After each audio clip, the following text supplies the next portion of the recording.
motivo vamos a hacer la primera parte de secreciones, ya que secreciones es bastante extenso. Entonces, al final, por favor, paso lista, porque veo que recién están llegando, y luego nos pasamos anotando a los que por ahí llegaron después. Entonces, vamos a hacer la primera parte de secreciones. Les pido su atención. Ya sé que siempre están llenos de exámenes. Entonces, vamos a hacer una cosa rápida, pero que ustedes puedan llevarse un aprendizaje después de la clase. Las diapositivas se las estoy dando a sus compañeros, a su delegado, de tal manera que me imagino que de la primera clase ya ustedes tienen las diapositivas para que aquella persona que quiera ir revisando lo pueda hacer. Repito, revisar esto en las diferentes literaturas es sumamente extenso. Por eso de alguna manera nos estamos ayudando. Esta es una ayuda, pero ya después ustedes podrán, si hay algo que quieran profundizar, pues ya con la misma literatura. Entonces, vamos a hablar hoy día de las expresiones. Amigos, vamos a comenzar, por favor, siempre vamos a ir en ese sentido, ¿no? Como desde la cabeza, en el sentido caudal, como dicen los fisiólogos. Entonces vamos a comenzar con la secreción salival. Parte de esta secreción salival a ustedes ya les he conocido, porque hay un grupo de personas que ya he hecho, un grupo de alumnos que ya he hecho la práctica de la actividad enzimática de la amilasa salival y de la amilasa pancreática. Una práctica muy interesante porque en fisiología se está viendo la potencia de la enzima amilasa pancreática y se ve claramente el experimento que nosotros hemos hecho. Entonces, de tal manera que esto les resulta conocido, ¿no? Bien, entonces vamos a ver aquí para hacerles recordar algo que ustedes ya lo tienen, ¿no? Revisando continuamente, y por ejemplo acá las tres glándulas, esta glándula que está precisamente debajo de la lengua, ¿no es cierto? La sublingual, aquí la submaxilar, y esta enorme, pero así enorme glándula que es la parótida y que por supuesto por ser tan enorme es la que da la mayor cantidad de secreción salival, ¿no? Y no solamente la mayor cantidad, porque la saliva que produce es fundamentalmente acuosa, ¿no? A diferencia de las otras dos glándulas que son pequeñas, pero que son ricas fundamentalmente en mucina, ¿no? Por eso es que la secreción es mucho más espesa, ¿no? Vamos a ver entonces cómo es que se comportan estas glándulas, ¿no? Normalmente son 30 mililitros o centímetros cúbicos por hora. En total, la producción de las tres glándulas. O sea, estamos hablando de cuánto, aproximadamente 1 litro a litro y medio por día. Imagínense, litro a litro y medio por día, cómo se mueven los diferentes líquidos del organismo, ¿no? Y por supuesto que es importante la ingesta de líquidos, porque ¿de dónde sale esta producción? Si no es que estamos ingiriendo agua abundante durante todo el día. Es importante la hidratación. ¿Cuál es la función más importante? Ya lo han visto como en la práctica, la digestión de los almidones y los líquidos. ¿Por qué? En la boca tenemos dos enzimas muy conocidas, la amilasa salival y la lipasa salival. Son dos enzimas sumamente conocidas que son producidas precisamente por estas glándulas salivales. ¿Para qué sirve la saliva? Obviamente para diluir. Nosotros podemos ingerir cualquier tipo de alimentos no sólidos, por ejemplo, sin embargo son diluidos, ¿no? Y adecuadamente, con el proceso de la masticación que ya lo hemos visto, se van pulverizando y se van mezclando a su vez cada pequeña partícula con la saliva para formar lo que se llama el bolo alimentario y que luego este bolo pueda pasar con mucha facilidad, ¿no es cierto?, la faringe y se dirija hacia el esófago, ¿no? Entonces, cuando hablamos de facilidad, estamos hablando del papel que cumple la saliva al lubricar. ¿Por qué? Porque la saliva también tiene una proteína que se llama mucina, que es más comúnmente conocida como moco. Entonces, la lubricación de los alimentos hace que pase mucho más fácilmente. ¿Cuáles son las características de la saliva? Estamos hablando de una tonicidad respecto al plasma, por supuesto, es una hipotónica, mucho más hipotónica que el plasma, rica, por supuesto, rica en agua, un pH alcalino, al igual que otras secreciones, a diferencia del ácido clorhídrico, la mayoría de las secreciones en el aparato digestivo son alcalinas. Esta es una más, ¿no? ¿Cuál es el pH? 7 a 8 de pH. ¿Y por qué es alcalina? Porque fundamentalmente es rica en bicarbonato y potasio. Más que tiene mayores cantidades de potasio y bicarbonato que sodio y cloro. Por lo tanto, esa baja de sodio y cloro le da esa característica de ser hipotónica. Entonces, sin embargo, las cantidades de estos minerales siempre van a ser menor que el plano. Hay otros también, como el calcio y el magnesio, que siempre están presentes en menores cantidades en toda solución. Ya habíamos hablado de la milasa y habíamos hablado de la mucina que tiene la saliva, ¿no? La carótida, habíamos dicho al iniciar la clase que es la que produce mayor cantidad de saliva. Después de una secreción salival que ha sido estimulada por algún alimento, está de más decir que cuando a una persona le provoca un alimento, ¿qué dice uno? ¿Cuál es el dicho? Y si está con hambre, peor. Uno dice, se me está haciendo agua la boca, dice uno. Y efectivamente, porque la boca se llena de saliva. ¿Por qué? Porque la carótida está siendo estimulada desde la corteza, porque todavía no han visto el alimento, pero solo con imaginar y pensar que se van a comer la comida favorita, un buen bistec, ¿no? Con papas fritas y montado, ¿no? Entonces, ¿qué pasa? Uno ya comienza a salivar. Entonces, la carótida es la que puede salivar en grandes cantidades y muy fácilmente. Una carótida estimulada puede llegar a una producción de hasta 400 mililitros por hora. Es una barbaridad, ¿no? Y ahí el dicho, ¿no? Ya se me hace agua en la boca, ¿no? Hay otro detalle más importante que es, por ejemplo, el sabor ácido. El sabor ácido, el ácido cítrico, por ejemplo. Hay muchas personas y en la mayor parte del restaurante hay limón cortado, ¿no? A propósito, el limoncito, ¿no? ¿Por qué? Porque el sabor ácido estimula la producción salival, con lo cual va a mejorar la digestión. Obviamente una mayor cantidad de saliva va a mejorar la digestión de la boca, ¿no? De los alimentos que se inician en la boca, perdón, ¿no? De los alimentos que se inician en la boca, ¿no?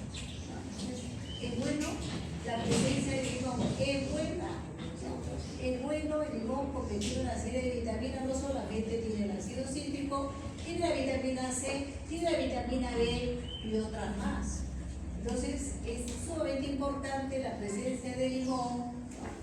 Y hay una costumbre que se está perdiendo mucho, algunos de los alumnos la conservan, no todos, y es que primero debe haber un líquido o una ensalada con abundante limón, precisamente, ¿no? Entonces, los líquidos, la sopa, por ejemplo, para aquella persona que no tiene la costumbre de ingerir líquidos, es muy bueno tomar un buen caldo con abundante limón, ¿no? Y después el segundo plato, ¿no? Bien, el ácido, repito, es el sabor más importante que va a estimular la secreción salival, ¿no es cierto? ¿Cuáles son las funciones de la saliva? ¿No? Entonces, ya hemos dicho, la lubricación del polo, favorecer obviamente un elemento seco y duro es mucho más difícil de ser partido. Cuando este alimento se humedece, queda en mejores condiciones de ser triturado durante la masticación. Entonces, por lo tanto, favorece la trituración del alimento para partirse en partículas más pequeñas y ocurra una difusión adecuada. Ya hemos hablado del humedecimiento de la cavidad oral. Hay personas, ustedes a lo mejor no lo sienten, ni se van a dar cuenta, pero hay pacientes que llegan a la consulta y dicen, doctora, se me seca la boca y siento que no puedo hablar bien, porque siento como que la lengua se me queda pegada, ¿no? Entonces, es importante durante el habla, para que el habla sea adecuada, también es importante, ¿no?, la presencia de la saliva. Entonces, sumamente importante. Luego, estamos hablando, está de más decir después de la presencia de las enzimas, ¿no? Ya habíamos hablado de la lubricación de los alimentos, ¿no? Acá hay un detalle sumamente importante, ¿no? Hay que masticar adecuadamente, alumnos. Lamentablemente, a veces por la rapidez, también la mayoría de personas ni siquiera mastica bien y los alimentos se los pasan casi medios enteros. No mastican por el tiempo, pero deberían tomarse un tiempo para mezclar adecuadamente los alimentos con la saliva. ¿Por qué? Porque la saliva tiene muchísimas sustancias, por ejemplo, muchas enzimas como la muramidasa, que va a destruir a las bacterias. ¿Por qué la muramidasa destruye a las bacterias? ¿Por qué? Porque degrada a los peptidoglucanos, que forman parte, ¿no?, de la cubierta de la bacteria, de la capa de la bacteria. Entonces, obviamente van a destruir a las bacterias. Hay que tomarse el tiempo adecuado, entonces, para producir una buena mezcla de la saliva con los alimentos. Hay otra sustancia que se llama la lactoferrina. La lactoferrina a ustedes a lo mejor les suena conocido porque es una proteína que se une al hierro. Ojo, pero al unirse al hierro de los diferentes alimentos, entonces la bacteria se va a quedar privada, ¿no?, del hierro, que es sumamente importante para el crecimiento bacteriano. Entonces miren, la presencia de estas enzimas y sustancias son sumamente importantes en la salud. Por un lado la muramidasa, por otro lado la lactoferrina. Pero ¿cómo se produce la saliva? ¿Cómo es esto? ¿Cómo es el mecanismo de producción de saliva? Entonces acá tenemos a propósito, le hemos puesto la unidad funcional, ¿no es cierto?, de la glándula salival. Podríamos decir, acá está la cili. Ya ustedes muchas veces han visto por histología cómo es la morfología de una cili, ¿no es cierto?, con su tubuli, ¿no?, por donde va a ir, donde va a ser conducida la secreción y finalmente, ¿no?, depositarlo en el conducto excretor, ¿no? Bien, acá ya conocen ustedes, en este epitelio de la cili se almacenan las diferentes enzimas que producen esta célula, ¿no? Estamos hablando de qué, en este caso, la amilasa y la lipasa salival. Ojo, pero se almacenan en estos gránulos, que son los famosos gránulos de zimógeno, pero que son almacenados de manera inactiva. En todo así, estos gránulos están conteniendo las enzimas, pero inactivas, para que luego sean activadas al momento cuando sean expulsadas por el acini y lleguen a lugares donde tengan que actuar. Otra cosa importante, estas células producen grandes cantidades de agua, como ya lo hemos visto, sodio, cloro, potasio, importantes, que le dan una adecuada adecuada, ¿no? Osmolaridad y el bicarbonato. Esta fórmula es muy clásica en la producción de cada zinc. Pero aquí lo más importante es el trayecto que va a seguir, ¿no?, esta secreción salival. ¿Por qué? Porque durante el trayecto se va modificando la composición. Por ejemplo, aquí estamos viendo que este epitelio va a reabsorber sodio y va a reabsorber cloro, alumnos. Y obviamente este sodio y este cloro pasa al intersticial y luego pasará a la sangre. Ojo, por eso es que la saliva es hipotónica. Esta es la razón. ¿Por qué?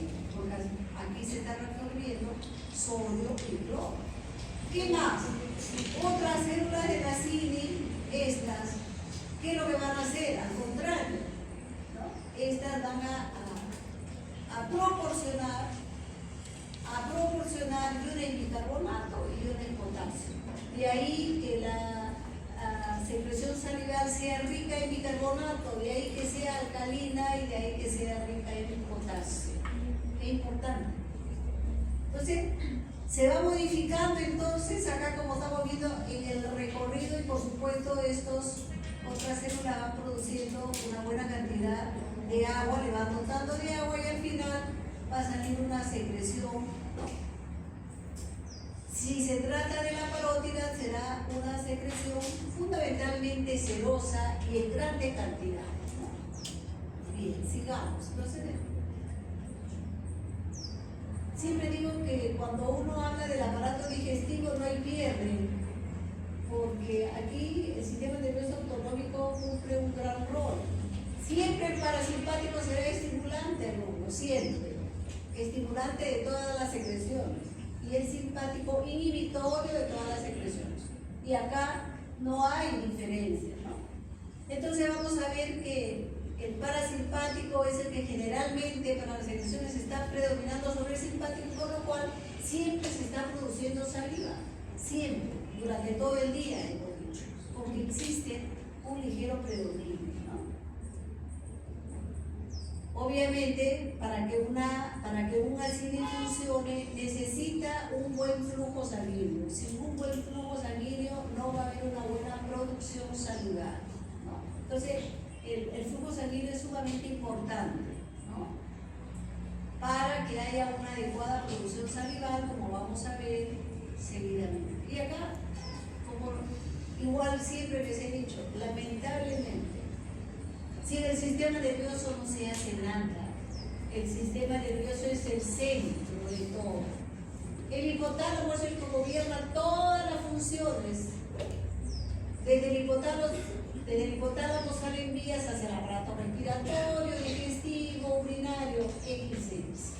Igualmente, para las glándulas salivares. Entonces acá tenemos pares craneales que obviamente están conectados con el hipotálamo, pero su origen es a nivel del tronco encefálico. Ya sabemos que el séptimo par craneal, ¿no es cierto?, fundamentalmente va a salir de la protuberancia. Acá tenemos el séptimo par craneal protuberancial, sale, ¿no es cierto?, y vía ganglio autonómico, ¿no?, en este caso el submaxilar, se va a ir a las glándulas sublinguales y a la submaxilar. Este es el contingente parasimpático. Pero la famosa parótida, que ya hemos dicho que es enorme, esta parótida es inervada, tiene un nervio especial, inervada por el noveno par craneal, el glosofaringe. Entonces, este es el componente parasimpático que viene directamente del tronco encefálico, ¿no? Y acá tenemos el componente simpático. Hemos dicho que toda glándula tiene dos componentes, tanto por un lado el que inhibe y por otro lado el que estimula, ¿no?, que son parte del sistema nervioso autonómico, ¿no? Y acá volvemos a mencionar cómo la actividad parasimpática, obviamente, o sea, el incremento de la secreción salival Tiene que ver con qué? Con la ingesta de los alimentos. Mayor cantidad de alimentos, obviamente, mayor secreción salival, ¿no? Los olores, ya habíamos mencionado, ¿no? Ya habíamos mencionado hace un momento, solo con percibir un olor adecuado, y si sobre todo uno está con hambre, la secreción salival se dispara, ¿no? Solo con los olores. Hablando de olores, claro, los olores que a nosotros nos gustan, pero yo no sé si a ustedes les ha pasado.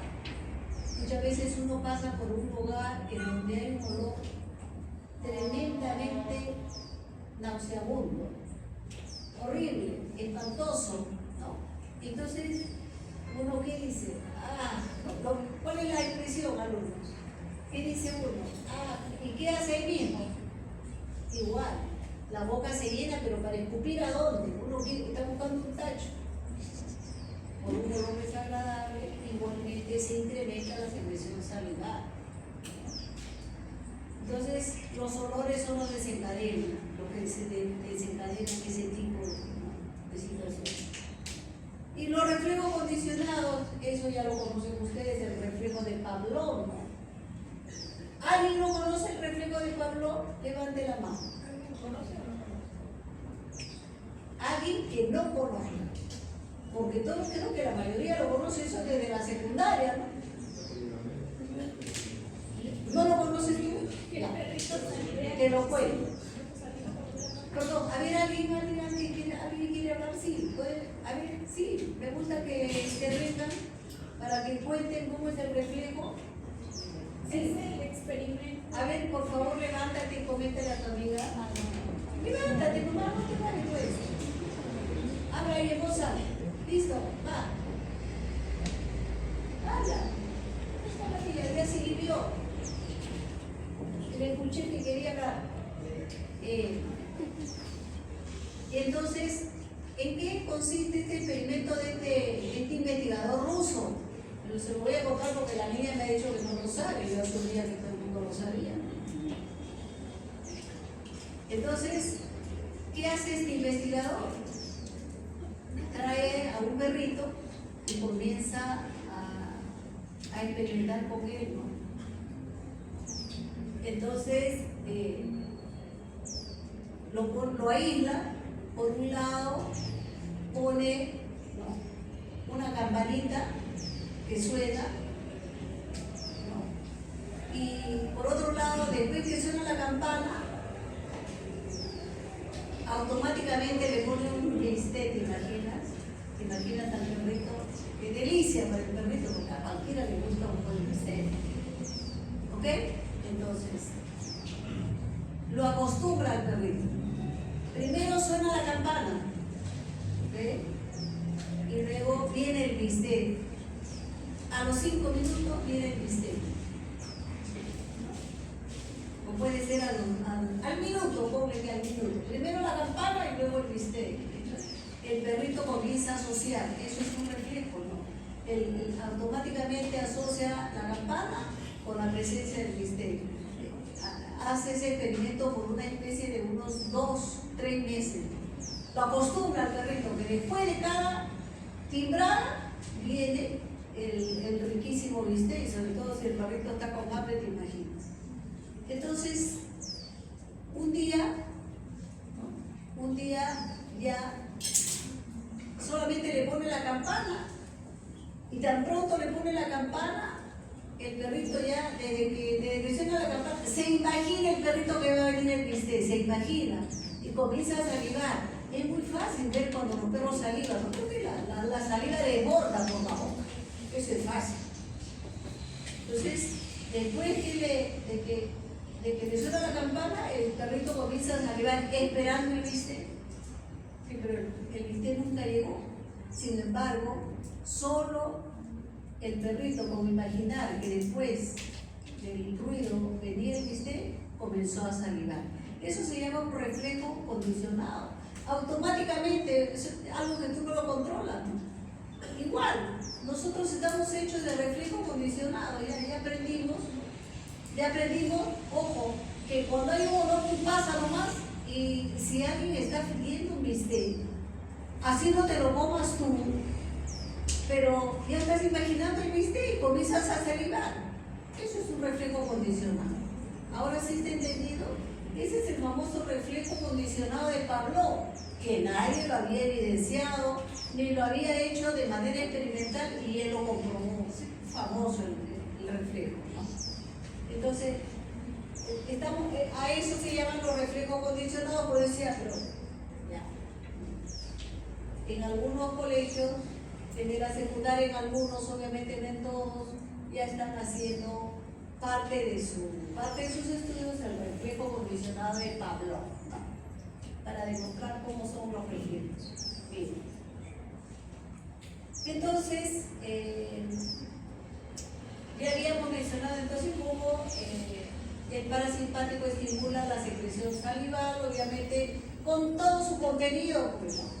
Cuando hablamos de secreción salival, sabemos que la saliva tiene una serie de contenidos, dentro de los cuales están las enzimas, ¿no? Y una serie de sustancias, ¿no? Que ya acabamos de mencionar. Bien, además, acá hay una cuestión sumamente interesante.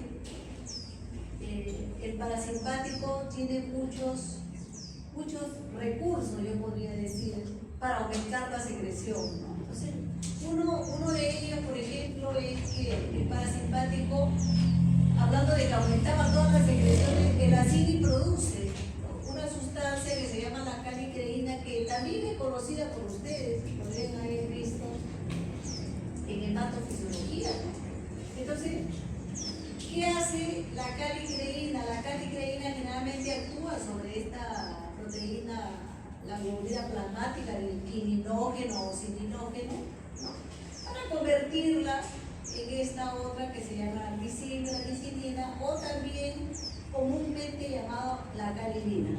¿Pero qué hace la calidina? ¿Qué hace? La calidina es un vasodilatador. La calidina estimula la dilatación de los vasos sanguíneos, obviamente de las glándulas salivales, con lo cual hemos dicho que a mayor vasodilatación, mayor secreción de las glándulas salivales. Las glándulas no secretan, sino están ricamente irrigadas, y de por medio tiene que haber una vasodilatación, en este caso producida fundamentalmente por la calidina. ¿De acuerdo? Bien. ¿Preguntas hasta aquí? Creo que bastante liberadero. No hay ninguna pregunta, ¿está claro? Vamos a pasar entonces ahora a la secreción rápida. Habíamos dicho, alumnos, que todas las secreciones, la mayoría, tiene un pH alcalino, pero ahora vamos a pasar a lo contrario. Vamos a pasar a una secreción que tiene un pH tan ácido que produciría lesiones en cualquier organismo. Estamos hablando del pH de 1 o 2. Ustedes siempre han hablado de un pH neutro, pH 7, 7.35 a 7.45, no más. Si no, se produce un tremendo problema a nivel plasmático, ya lo han visto en el capítulo anterior. Pero y ahora ustedes imaginan un pH de 1. ¿Qué puede ocasionar un pH de 1? Lesión. Naturalmente lesión. Pero ¿por qué no hay lesión? Eso es lo que vamos a ver ahora, ¿no? Entonces, en el estómago hay dos grandes categorías de glándulas que son importantes, por eso las menciono: las famosas glándulas oxínticas, ¿no?, y las glándulas pilóricas. Las oxínticas las vamos a ver ahorita, son en este punto importantísimas porque secretan el famoso ácido clorhídrico, ese es el ácido potente, el pepsinógeno, el factor intrínseco y por supuesto moco. Ojo. Todas las células producen moco. ¿Y por qué moco? Porque tiene que haber abundante moco sobre la pared del estómago, abundante moco con bicarbonato. Con bicarbonato. Exactamente, ¿para qué? Para producir lo que se conoce con el nombre de la barrera gástrica. A nivel de todos los congresos, alumnos, siempre se habla de la barrera gástrica, la famosa barrera. ¿Por qué? Porque al ser el ácido tan potente, con un pH de 1 o 2, tiene que haber una barrera protectora. De lo contrario, el estómago se lesiona y se forman las famosas bacterias. Entonces, acá, las glándulas pilóricas igualmente todas van a secretar moco, y a nivel de la región pilórica se secreta un hormona importante que es la gastrina. La gastrina se secreta a nivel del antro pilórico fundamentalmente. Y acá para que ustedes vean esta glándula que existe prácticamente en todo el estómago. Acá la barrera mucosa potente. Estas células de la superficie produciendo grandes cantidades de moco rico en bicarbonato, como podemos apreciar acá. Acá está el moco, la secreción de bicarbonato y otros péptidos más. Acá tenemos las células parietales, las que producen el ácido clorhídrico y el factor intrínseco. Qué famosas y qué importantes que son las células parietales. El factor intrínseco también es de gran importancia para la absorción de la vitamina B12, ustedes saben, ¿no? Entonces, aquí precisamente en estas células se está produciendo el factor intrínseco. Hay otras células, por ejemplo, estas células, las enterocromafines que producen histamina. La histamina es importante porque la histamina también aumenta la producción de ácido clorhídrico. Por lo tanto, estas células también tienen importancia. Acá hay otras células, las principales. Estas células son las que producen el pepsinógeno, como podemos ver aquí, ¿no? Otro detalle. Siempre me quedo maravillada de lo bueno, de lo muy bueno, pero muy bueno, ¿por qué? Porque estas células son células que migran. Acá está, miren, la migración celular en ambos sentidos. Muchas veces estas células que están aquí comienzan a introducirse, mientras que aquí producen moco alumnos. Estas células, cuando llegan aquí, resulta que ya no producen moco, resulta que producen pepsinógeno. ¡Qué increíble ese cambio de función! O estas células que están acá profundas y que, ¿no?, pueden producir, repito, ¿no?, el pepsinógeno. Resulta que estas células luego se van haciendo más superficiales, van migrando y acá cumplen otra función. Esto es impresionante, ¿no? Impresionante realmente. Y por supuesto tienen gran poder de reproducción. Sí es cierto que es impresionante muchas veces lo malo, y ahí está lo malo, no todo es perfecto. Lo malo es que muchas veces se multiplican demasiado, originando lo que es la neoplasia, ¿no? Entonces, todo tiene su pro y su contra también, ¿no? Bien, y las células parietales son las que producen el ácido clorhídrico, ya les había dicho, con un pH de 1 a 2. ¿Por qué es importante el pH ácido? Porque es importante para la activación de las enzimas. Una de las más importantes, la pepsina. El pepsinógeno, cuando entra en contacto con ese pH tan ácido, se activa y pasa a pepsina. ¿Y por qué la pepsina es importante, alumno? Porque nosotros vivimos fundamentalmente de la ingesta de proteínas. En base a la ingesta de proteínas, luego se obtienen los aminoácidos para la síntesis de los diferentes neurotransmisores. Ojo, qué importante que es la dieta para que una persona funcione adecuadamente.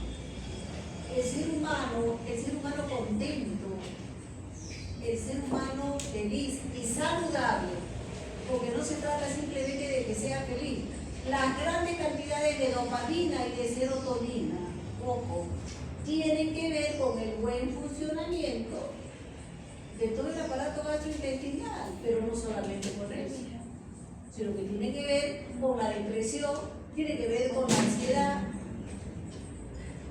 Entonces, hay que producir un buen estado físico-mental, no solamente todo ese estómago. Por eso les estoy mencionando qué importante es la pepsina, porque sin pepsina no habría una buena producción de neurotransmisores.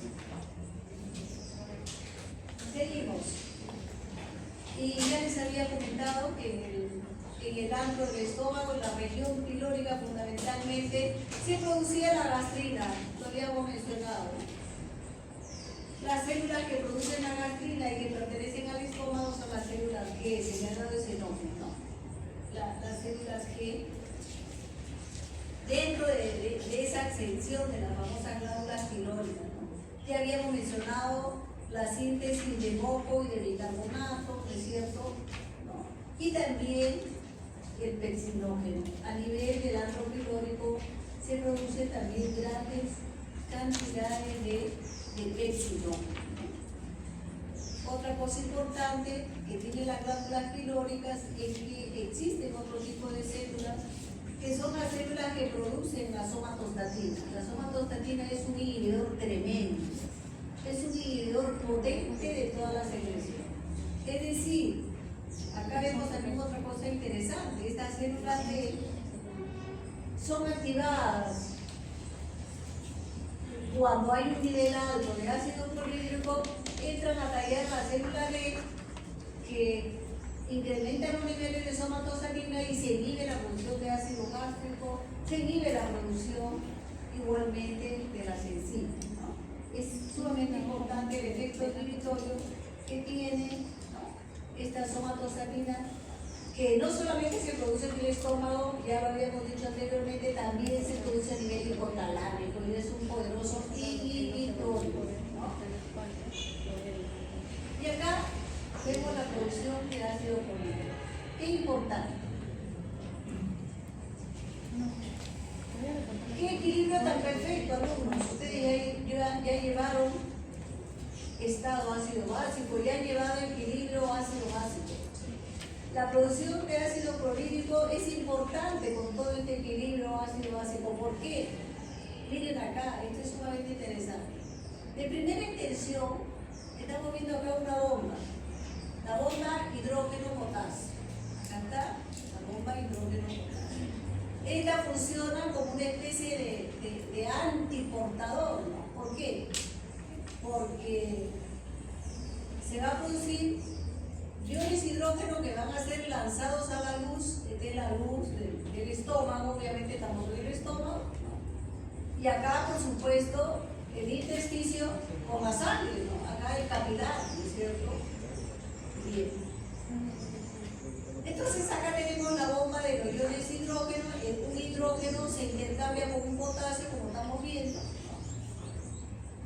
Y acá tenemos que para que este ion hidrógeno se una al cloro, acá tenemos el famoso shift, ¿no? Lo que le llaman los autores el shift de cloro, o sea, siempre está proporcionando iones cloro.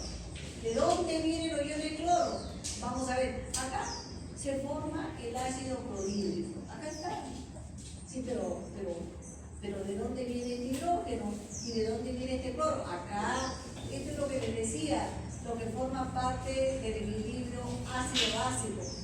Ustedes, durante todo el capítulo respiratorio que han llevado anteriormente, hemos hablado del CO2, ¿no?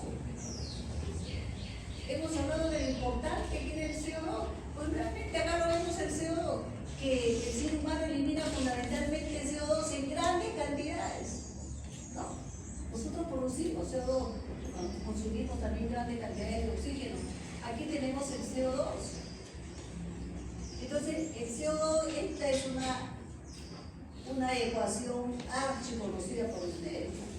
El CO2 se hidrata, se une al agua gracias a la anhidrasa carbónica y tenemos acá el ácido carbónico que está proporcionando al menos los iones hidrógeno. que van a formar el ácido clorhídrico. Y no solamente se proporciona los iones de hidrógeno, está proporcionando también el bicarbonato. Y este bicarbonato luego va a pasar a la sangre, como estamos viendo, obviamente, pasa por el intersticio, pero se ubica, se va a la sangre. A la sangre. Pero ¿qué pasa? El bicarbonato se va a la sangre y es intercambiado con este intercambiador de cloro. Mientras que sale un bicarbonato negativo, va a ingresar otra carga negativa que es el cloro. Miren acá. Y acá, esto es lo que se conoce como el chile de cloro. Qué importante. Obviamente el bicarbonato está yendo a la sangre, el cloro está yendo a la sangre. Qué interesante. ¿Y por qué digo qué interesante? Durante años, los médicos fisiólogos han hablado de la famosa marea alcalina. Después que ustedes almuerzan, yo espero que ustedes no estén todavía tan jóvenes. La verdad es que yo, al edad de ustedes, nunca me dio sueño. El mal de cuerpo que siente sueño después de comer. Muy bien, ella, muy interesante, no sabía eso, siempre es bueno aprender. Ella dice que a eso le llaman el mal del cuerpo. No sabía. Interesante. Nosotros los médicos somos un poco más sofisticados y le decimos marea alcalina. ¿Por qué marea alcalina? Escuchen, ¿por qué marea alcalina? Cuando uno ingiere los alimentos después de un almuerzo copioso, ¿qué pasa? El alimento al llegar al estómago estimula, alumnos, estimula la producción de ácido clorhídrico. Ojo, tan pronto entra el alimento al estómago, se comienza a producir grandes cantidades de ácido clorhídrico. Entonces, ¿qué pasa? Esta bomba se activa el shift de cloro y entonces, ¿de dónde comienza a sacar esta bomba el hidrógeno? De acá, de esta reacción. Pero entonces, ¿qué pasa? Así como se produce grandes cantidades por activación de esta reacción del ion hidrógeno, se produce grandes cantidades de bicarbonato, pero el bicarbonato pasa a la sangre. Por eso es que al pasar el bicarbonato a la sangre se alcaliniza, el pH se convierte en alcalino, alumnos. A eso se le llama marea alcalina.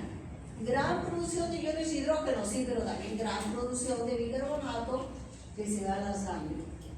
Eso es lo que todo buen médico sabe, ¿no? Que después de un almuerzo uno dice, uy, la marea alcalina ya me llegó, ya estoy con sueño. Y hay algunos, conforme van pasando los años, cada vez la marea alcalina se hace más fuerte, se hace más potente. Y ustedes ven que la mayoría de personas ya están durmiendo, ¿no? Hay algunas personas de edad que aún sin marea alcalina siguen, ¿no? Parece que la marea alcalina se prolonga.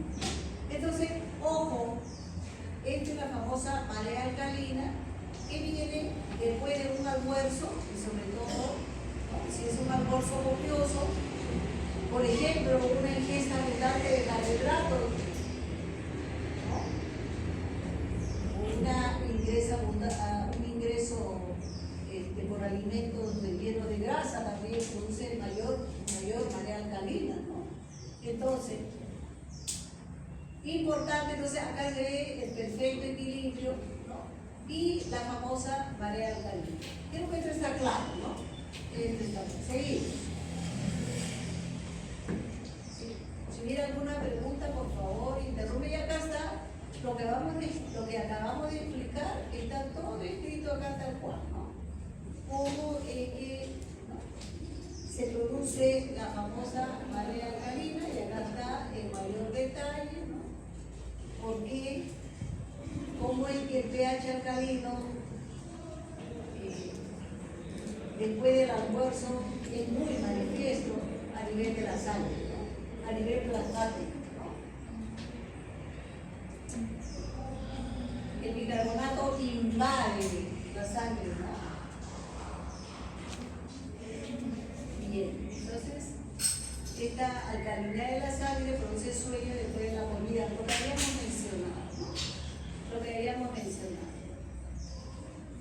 Bien. Ya le prestaremos, ya si lo he entendido bien, le prestamos las diapositivas a su, le vamos a enviar a su compañero, al delegado, ¿no?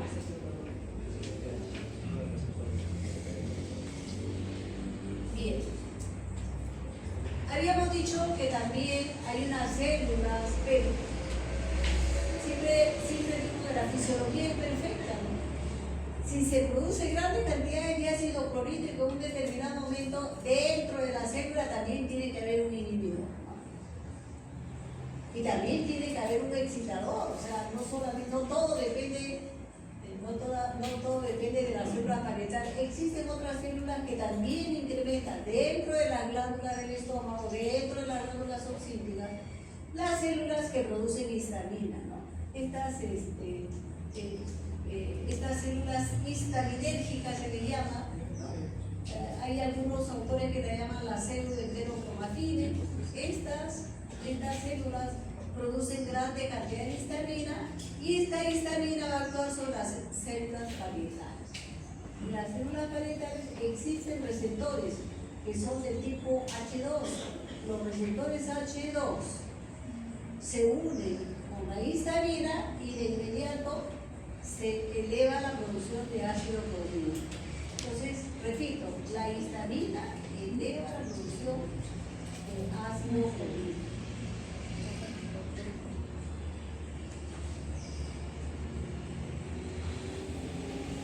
Y bueno, las diferentes fases, ¿no?, que se originan después de una comida, ¿no? Por supuesto, la fase de la secreción mágica, ¿no? Entonces acá tenemos como normalmente en las noches aumenta la secreción de ácido clorhídrico. Esto es lo que se llama el ritmo circadiano del ácido clorhídrico. No es porque todo el día y toda la noche tienen una misma cantidad de producción, no.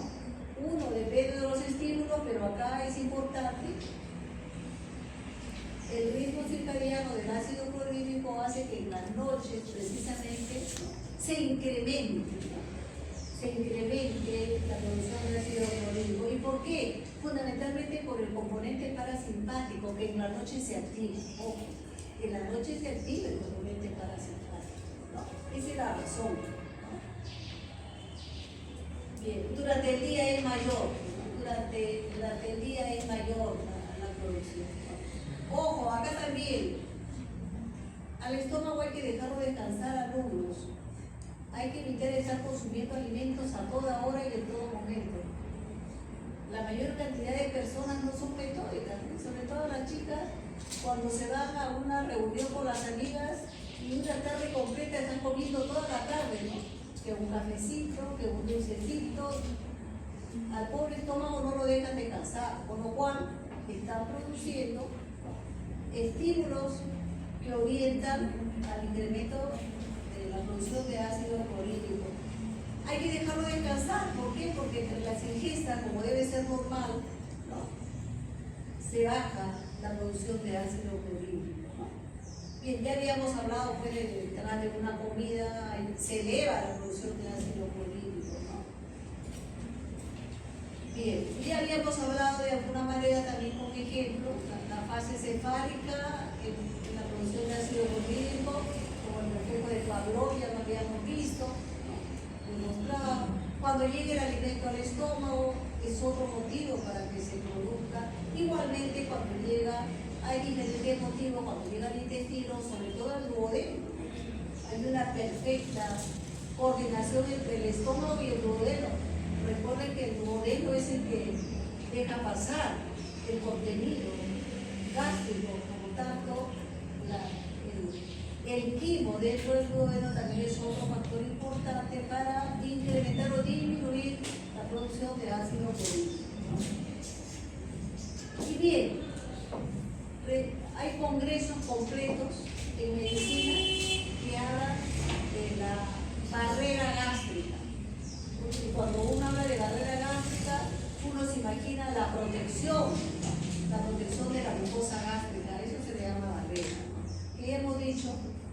que está, ¿no?, generada esta barrera por abundante moco rico en bicarbonato. Rico en bicarbonato. De tal manera que cuando el ácido quiera pasar esta barrera, se va a amortiguar. El ácido con el alcalino se amortigua. Y entonces impide que el ácido llegue a destruir a la célula, ¿no? Bien, entonces ya hemos hablado de esta famosa defensa de la mucosa, ¿no es cierto? Ya hemos hablado, ¿no? Bueno, ya hemos hablado que el moco no solamente sirve, el bicarbonato obviamente sirve para bloquear la acidez, ¿no? Pero el moco de alguna manera le da esa facilidad, ¿no?, de lubricación que hace que toda sustancia, ¿no?, realmente como que se desliza. Esa capacidad del moco, muchas veces cuando uno quiere agarrar algo mucoso imposible, se resbala, ¿no es cierto?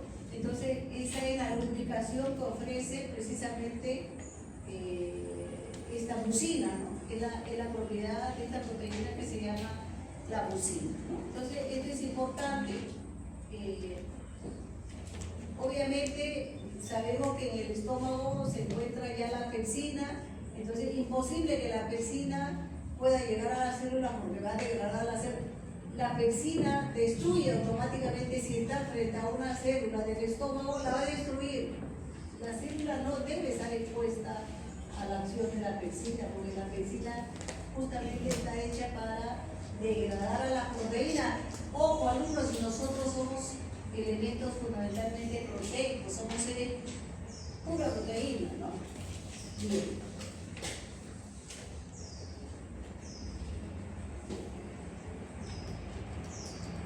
¿Qué más respecto a la protección de la mucosa? También tenemos acá la gastrina y la secretina, de alguna manera ayudan, sobre todo la secretina, obviamente, ¿no?, ayudan a la producción. La secretina ayuda, por ejemplo, a la producción de todo lo que sea una secreción alcalina. Estamos hablando de la secreción de la vesícula biliar, que la vamos a ver seguidamente, de la secreción pancreática, y estimula fundamentalmente la producción de bicarbonato de alguna manera. La prostaglandina E2, igualmente, la prostaglandina E2 favorece el aumento de esta barrera, ¿no?, rica en mucina y rica en bicarbonato. La prostaglandina E2 favorece entonces, ¿no?, la producción de esta barrera, al igual que la acetilcolina. Recuerden que la acetilcolina incrementa todas las secreciones y obviamente las secreciones de estas células mucosas que producen moco y bicarbonato. Entonces, todos estos agentes, ¿no?, que favorecen la protección y que favorecen que esta barrera esté en perfecto estado, la prostaglandina E2, la acetilcolina, los agentes colinérgicos, ¿no?, hemos dicho que estimulan la secreción de moco, ¿no? Algunos medicamentos, dice acá, bueno, ustedes todavía no, pero ya por lo menos, ¿no?, hay unos medicamentos que favorecen la protección de la barrera. Hay uno que se utiliza mucho, el sucralfato, actualmente está de moda, ¿no? El sucralfato es un medicamento que se le da a la gente que tiene gastritis por algún motivo, o que siente, que dice, doctora, tengo un ardor estomacal, estaba en una fiesta y he tomado licor, abundante licor. El alcohol produce gastritis. ¿Qué hace el médico? Le da un protector, ¿no?, le da una sustancia, el sucralfato. Antes existía la milanda, no sé si algunos todavía siguen tomando milanda, pero bueno, de alguna manera favorece la protección gástrica, ¿no? porque favorece la secreción de moco por parte de estas células mucosas, ¿no? Bien, acá también hay todas las células epiteliales están condicionadas para, obviamente, para proteger la mucosa gástrica, ¿no? Ojo, hay gente muy estresada. En algún momento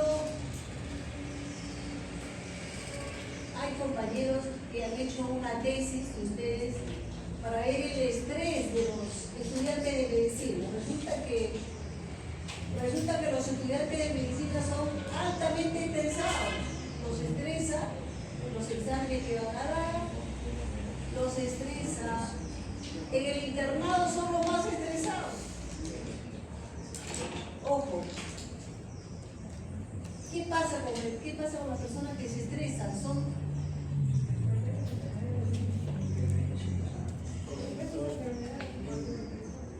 Ahí está, ojo, alumnos, ahí lo están diciendo.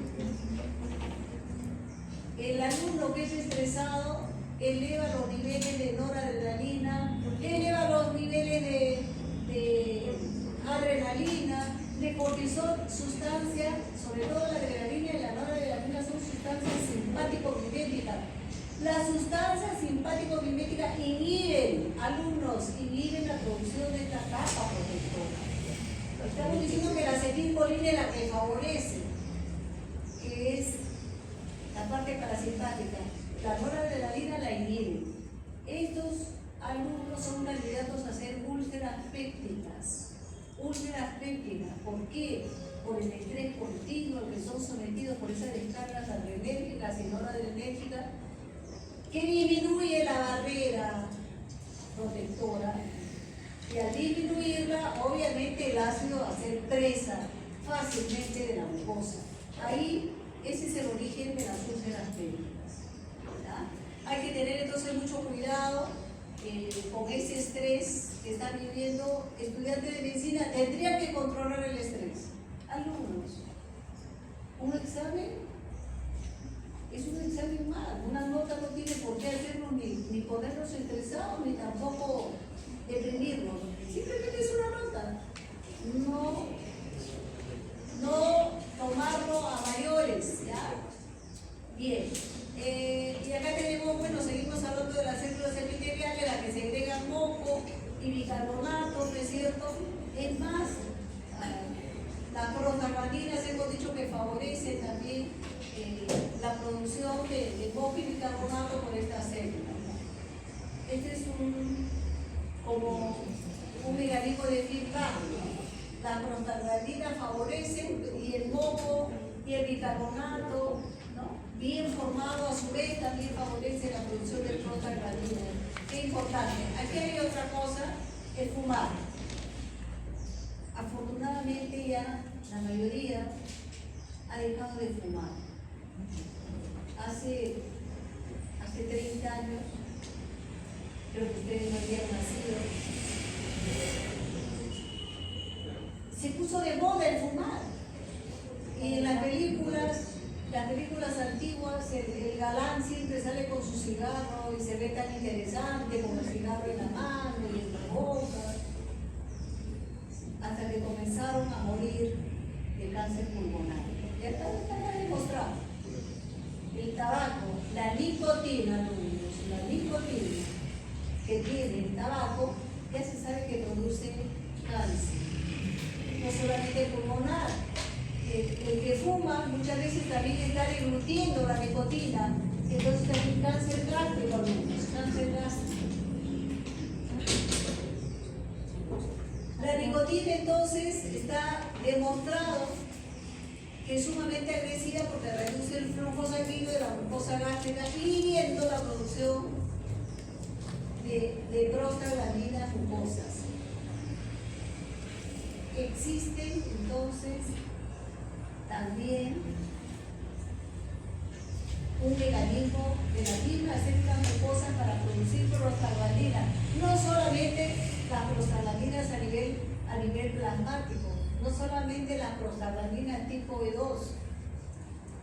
Entonces, la nicotina, ¿no?, está inhibiendo la producción de estas prostaglandinas y disminuye la producción de esta barrera, con lo cual aparece la úlcera péptica fácilmente, y si esta úlcera no se cura, a la larga se convierte en una neoplasia.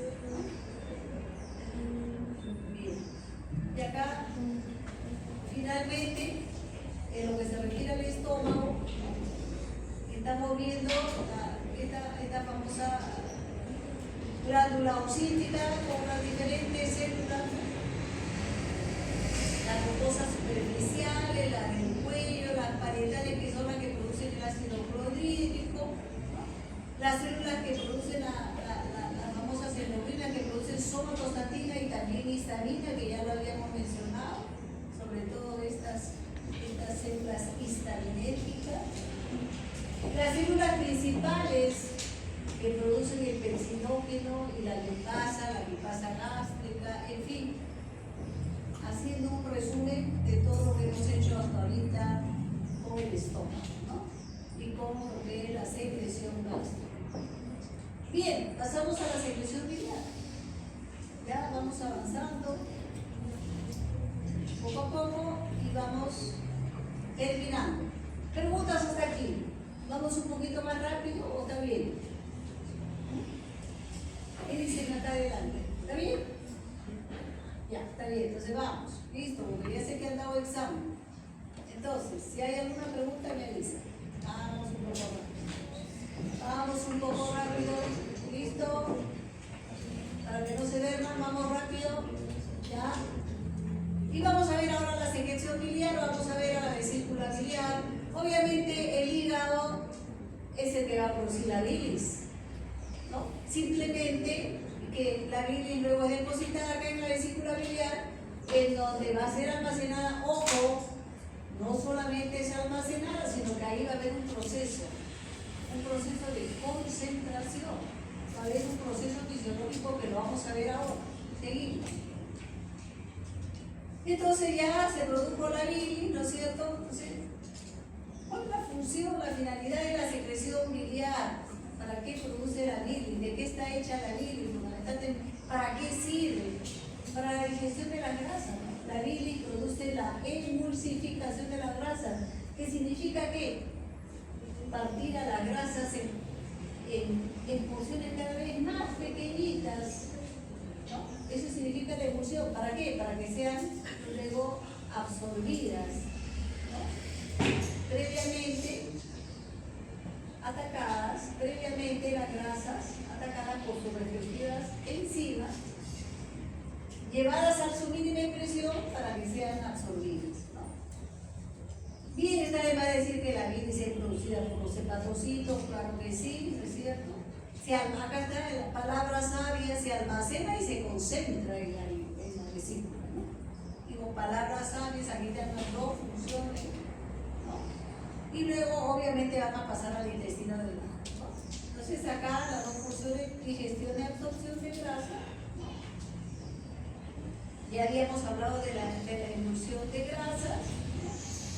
Y otra cosa importante es la excreción de desechos. Ojo, hay una sustancia que tiene que ser excretada y que ustedes la conocen por demás. La hemoglobina, cuando termina su función dentro del glóbulo rojo, ¿no?, el glóbulo rojo muere, y entonces ¿qué pasa? ¿Qué pasa con la hemoglobina? Comienza su degradación y se convierte finalmente ¿en qué? En bilirrubina. Es la bilirrubina la que tiene que ser lentamente, ¿no?, procesada y de alguna manera eliminada. ¿Y cómo lo hace? Ahora vamos a ver, ¿no? Entonces, importante para eliminar, ¿no?, esta excreción de desechos, es importante para eliminar aquellas sustancias que no le sirven al organismo, productos de desecho, como por ejemplo la bilirrubina, eso no le sirve al organismo. O también el exceso de colesterol, porque también se produce gran cantidad de colesterol que tiene que ser eliminado. Ojo,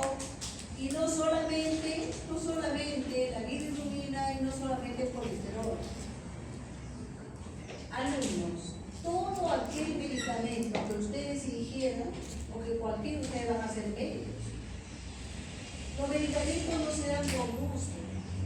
Los medicamentos se dan cuando el paciente lo necesita. No se acostumbren a dar cualquier. Me duele la cabeza, ah, toma esto. Me duele el dedo del pie, toma el otro. O sea, todo es un medicamento.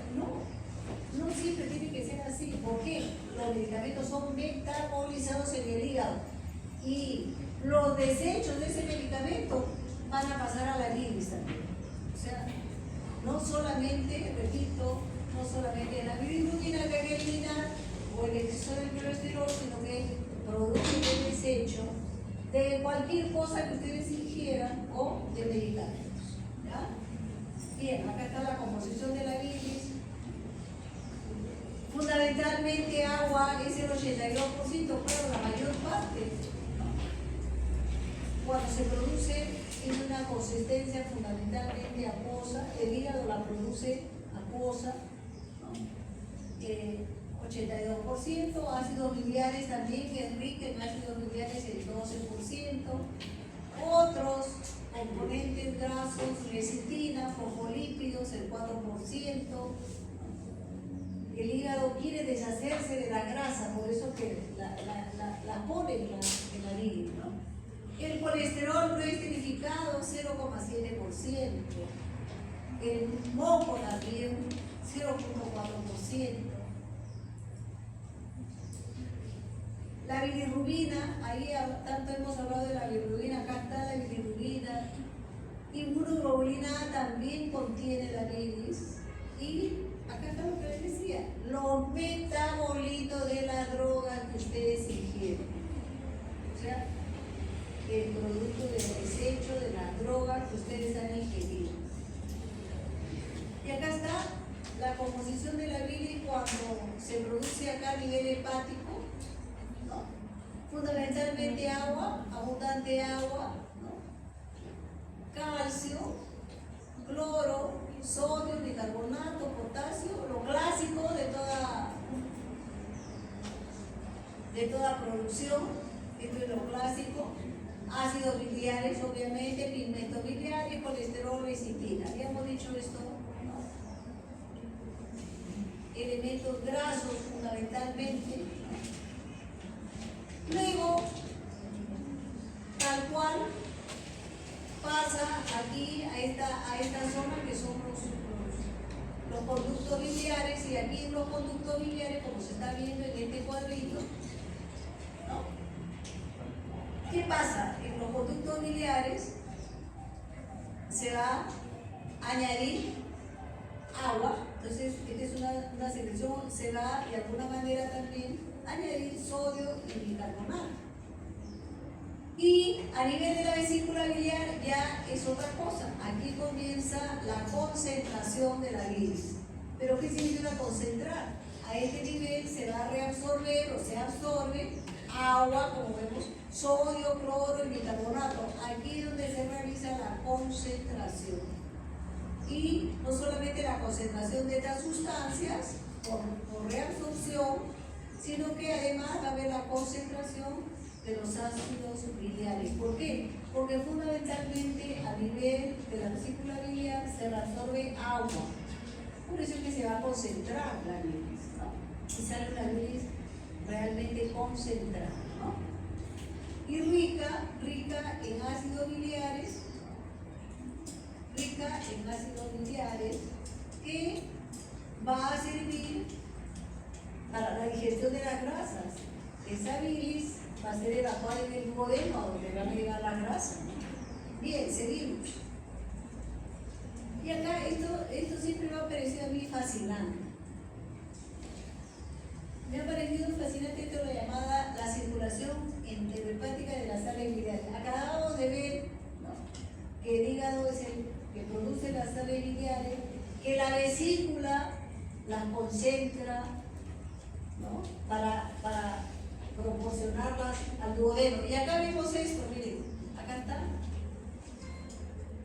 Aquí lo más importante, acá está la bilis con sus sales biliares, porque justamente estamos hablando de las sales biliares, y acá evacuando va a pasar al duodeno, como estamos viendo acá en este punto. Y comienza el viaje de la famosa sangre biliar y miren, a través de todo el intestino delgado, ¿no es cierto? Pero acá hay un detalle importante. Acá hay un detalle importante. Aquí va a pasar la famosa bilirrubina conjugada en el hígado, alumnos. En el hígado ¿qué hace con este glóbulo rojo destruido? Estamos hablando de la hemoglobina. La convierte a bilirrubina y finalmente la lleva a la bilirrubina conjugada. Alumnos, en el hígado se realiza la conjugación de la bilirrubina. Entonces, por acá, junto con la sangre biliar, está dividido la bilirrubina conjugada, alumnos. Aquí. Pero, ¿por qué les digo que a mí me parece un detalle importante? Porque aquí, en el intestino, hay una enzima. ¿Qué va a hacer esta enzima? Va a desconjugar la bilis. Ojo, qué interesante. En el intestino se desconjuga la bilis. O sea, a eso se le llama la bilirrubina libre. Esta bilirrubina libre va a comenzar a circular. Repito, la bilirrubina, la circulación enterohepática de las sales biliares implica que acá hay un viaje, que acá hay un transporte de la bilirrubina no conjugada. ¿Por qué? Porque el intestino, gracias a una enzima que se llama la beta-glucuronidasa, gracias a esa enzima desconjuga a la bilirrubina. Por lo tanto, la bilirrubina que está transitando por acá es una bilirrubina libre. Miren acá, sumamente interesante. ¿Y qué pasa? En este punto, como ustedes pueden ver, nuevamente esta bilirrubina libre pasa acá a la vena porta hepática, al sistema portal. La vena porta hepática y sigue su curso y se dirige hacia ¿dónde? La bilirrubina libre se dirige hacia el hígado. ¿Y qué hace el hígado? Vuelve a conjugar a la bilirrubina. O sea, impresionante. ¿Cuántas veces lo hace? Aproximadamente 8 veces al uno, ¿ok? Durante todo el día. Y obviamente ustedes saben de que el viaje por aquí es lento, ¿no? Es lento. Sin embargo, ya se ha estudiado que durante 6 a 8 veces se realiza este viaje y entonces así el hígado va cada vez nuevamente trabajando con la bilirrubina libre para convertirla como por lo menos durante el día 6 a 8 veces día. Qué impresionante, por eso digo, pero ¿qué tal coordinación? Me parece un juego, ¿no? Pero esto es importante porque lamentablemente hay muchos productos de desecho que son eliminados acá en la bilis y luego por este proceso se reabsorben, ¿no?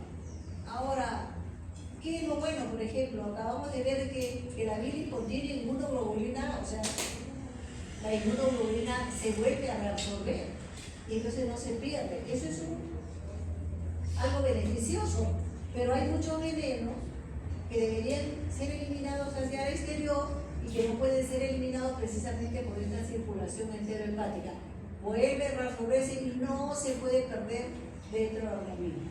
Miren qué impresionante, o sea, yo todavía sigo impresionada cómo es este trabajo tan perfecto, ¿no? De un órgano del hígado como el intestino, ¿no? Y esto es la famosa circulación enterohepática de la sangre biliar, ¿no? Bien, y acá está todo escrito. Todo lo que les acabo de explicar está aquí, ¿de acuerdo? Bien, entonces, acá ya lo hemos dicho, ¿no es cierto? La circulación enterohepática es un proceso para, ¿no? Teóricamente detoxificar el organismo, ¿no es cierto? Teóricamente, ¿no? es una circulación perfecta, es un ciclo cerrado, ¿no es cierto? Importante en la regulación de la sangre biliar, la bilirrubina, lo que les decía, los fármacos lipofílicos, hay fármacos que se añaden, ¿no?, a diferentes sustancias. Y, por supuesto, ya les decía que no se deben usar los fármacos por gusto, ¿no? Estos fármacos que de alguna manera deberían ser eliminados, excretados en la bilis, pero que al final no son excretados justamente por esta circulación intestinal. Y por supuesto que diversas toxinas que también deberían ser eliminadas por la bilis, pero que al final por esta circulación no son eliminados totalmente porque se vuelven a reabsorber. Bueno, entonces acá está lo que les decía, la famosa glucuronidasa intestinal. Esta glucuronidasa intestinal es importante porque es la que realiza la desconjugación, ¿no?, de la bilirrubina conjugada, y es la que hace que la bilirrubina transite libremente por todo el intestino, ¿no?, fundamentalmente el intestino delgado, ¿no?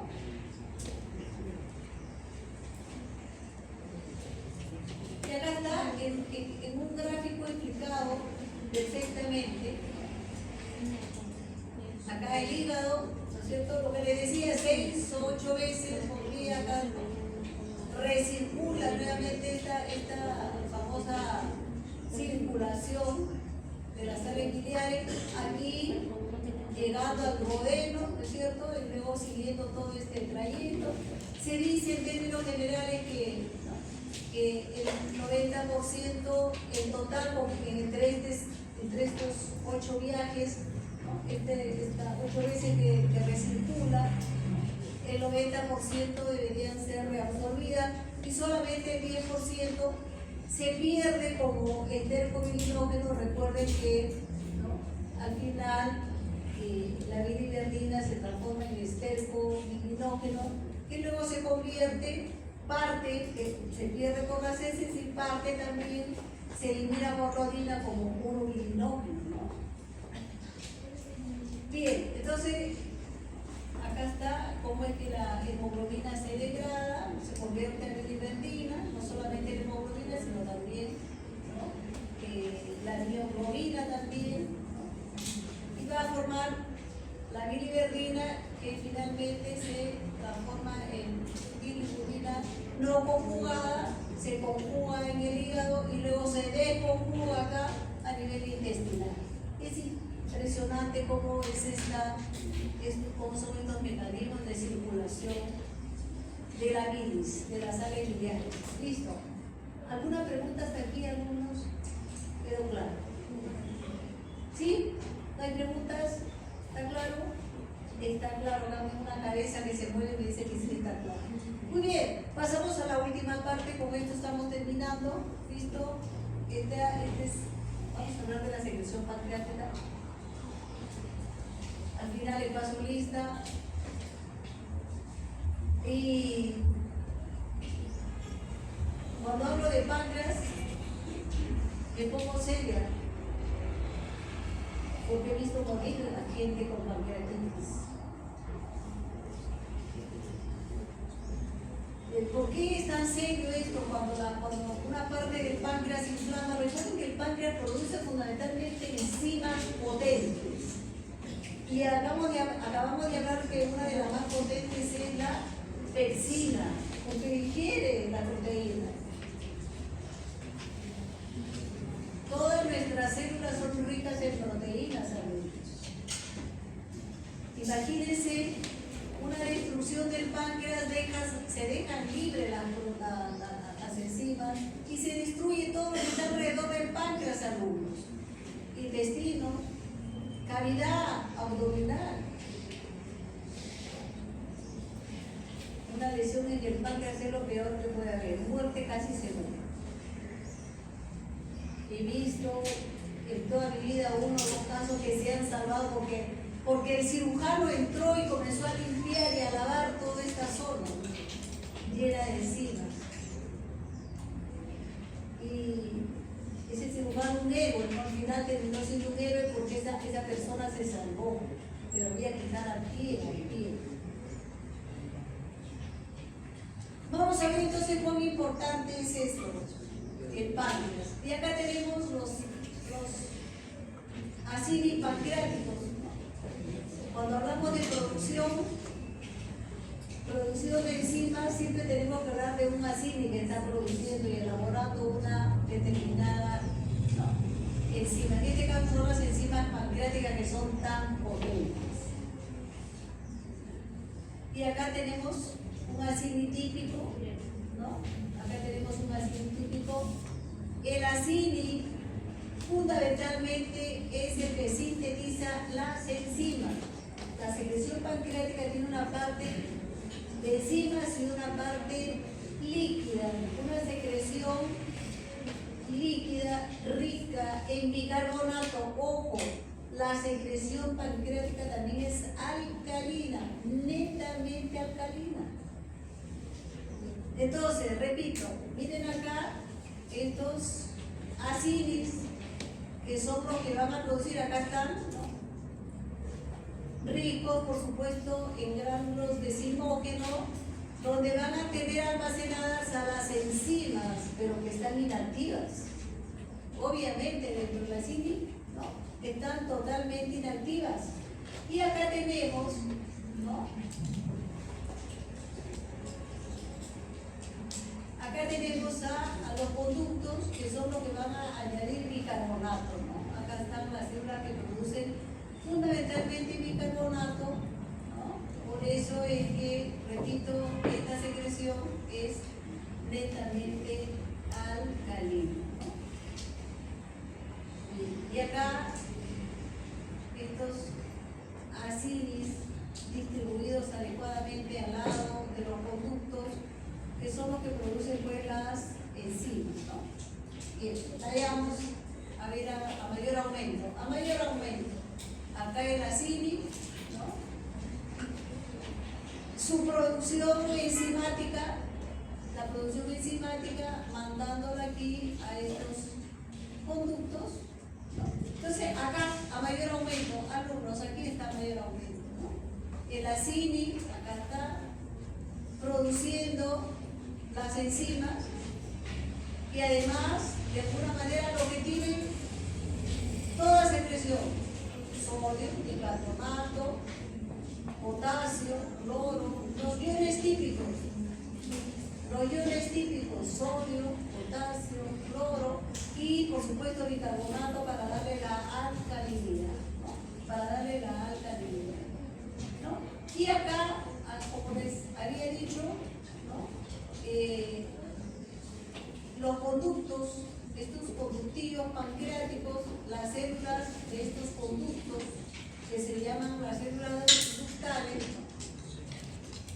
añadiéndole también, por supuesto, mayor cantidad de bicarbonato, ¿no? Y de alguna manera también líquido, ¿no? O sea, estamos hablando de agua. Estas células también tienen un rol aquí, ¿no? Bien, el famoso jugo pancreático. ¿Cuánto de volumen? Aproximadamente 1,5 litros a 2,5 litros por día de producción pancreática, ¿no? Un pH alcalino hasta 8,4, netamente alcalino, ¿no? Fundamentalmente acuoso pero rico en proteínas enzimáticas, estamos hablando de las enzimas y también, ¿no? También otro tipo de proteínas que no necesariamente son enzimáticas, ¿no? Habíamos hablado de sodio, bicarbonato y potasio. Ojo, aquí. Importante. Lo que ya habíamos mencionado, como los acinis producen fundamentalmente enzimas, los conductivos y los conductos, abundante agua y bicarbonato, ¿no? Importante que luego van a ser depositadas al modelo, ¿no? Las enzimas más famosas, alumnos. Las enzimas más famosas. Las enzimas que van a degradar a la proteína, la tripsina, ya lo habíamos mencionado anteriormente, la quimotripsina y la carboxipolipeptidasa. Estas son famosas. 3 enzimas linasa famosa. ¿Por qué son famosas? Ya digo, son sumamente importantes para nosotros.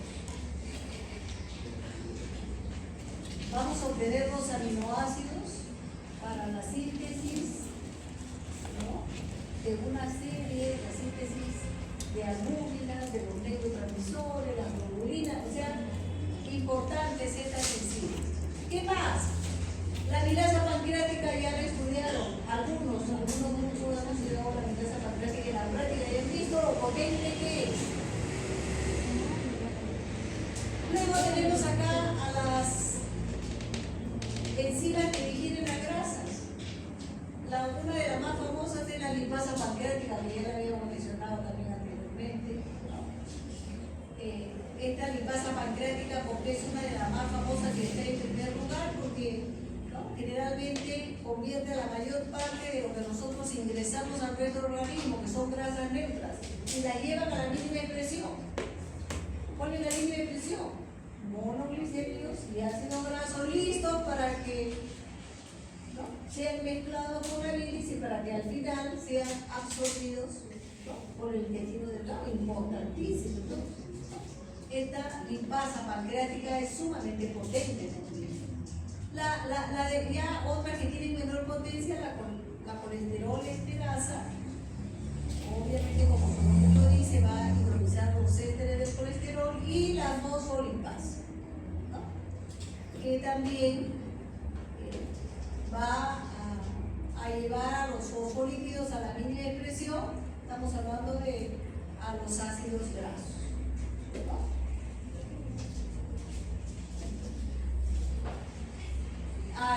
Esto es importantísimo. Esto es un detalle sumamente importante, que se nos ha resumido de esa manera. Obviamente, estas enzimas son inactivas y están inactivas, como lo hemos visto, dentro de la cilis, ¿no?, dentro de los gránulos sinógenos. Y están inactivas hasta que llegan al duodeno. Algunos deben estar inactivas hasta que llegan al duodeno, y ahí en el duodeno recién son activadas por la enterocinasa, que es una enzima producida, ¿no?, a nivel del duodeno, ¿no? Estas son las encargadas de activar a la primera enzima, que es la tripsina. La enterocinasa actúa sobre el tripsinógeno, y la primera enzima potente que se forma es la tripsina. Y la demás, la tripsina, es la que activa a todas las demás enzimas, las activa en cadena. ¿De acuerdo? Entonces, pero la primera en activarse es la tripsina. Luego se dan las otras, la quimorexina, la carboxipolipeptidasa, y todas las otras enzimas son degradadas, ¿no?, de manera en cascada, ¿no? Se supone que en el duodeno deben estar activadas, no antes. Sin embargo, acá viene el detalle. ¿Qué ocurre en la pancreatitis? Que la mayor parte de pacientes alcohólicos, hay gente que es alcohólica, y he visto médicos, lamentablemente,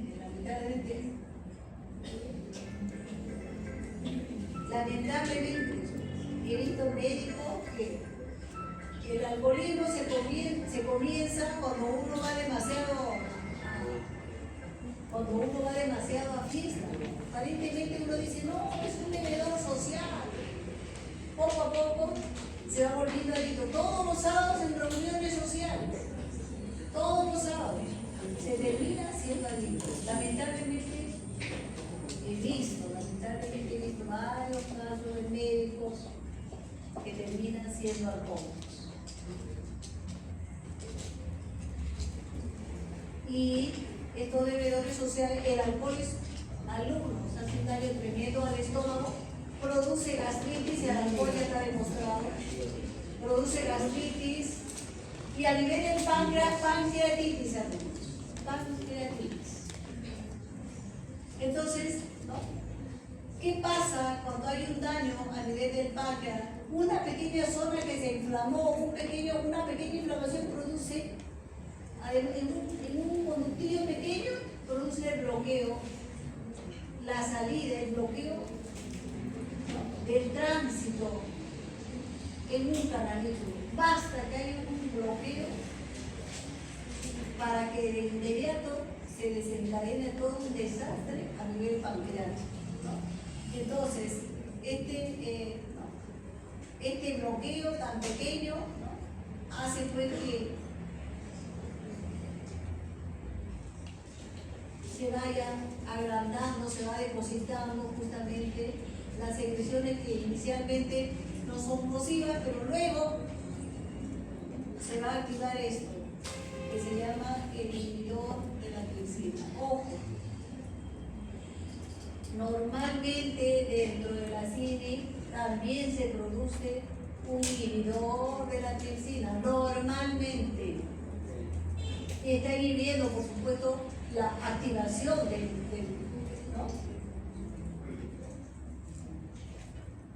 del elemento, el primigénito, ¿no? Estamos hablando del tripsinógeno. No puede ser activado, pero en las células también están proporcionando un inhibidor especial.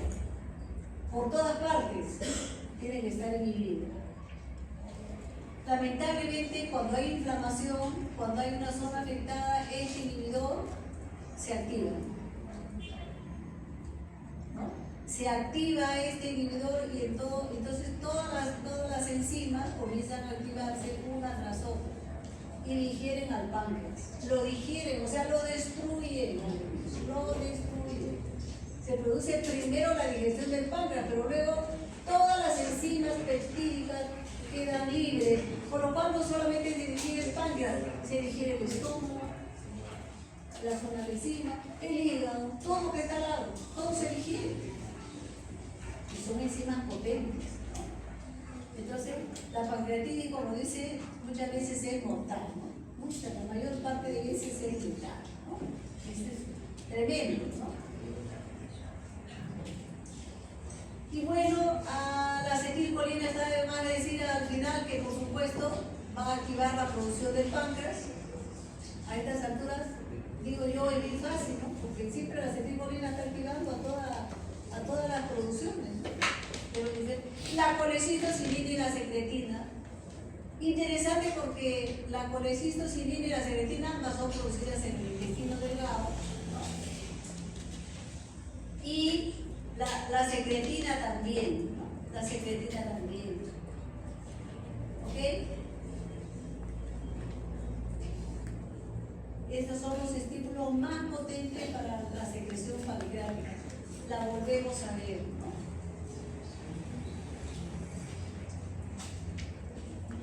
¿Listo? Bueno, y acá simplemente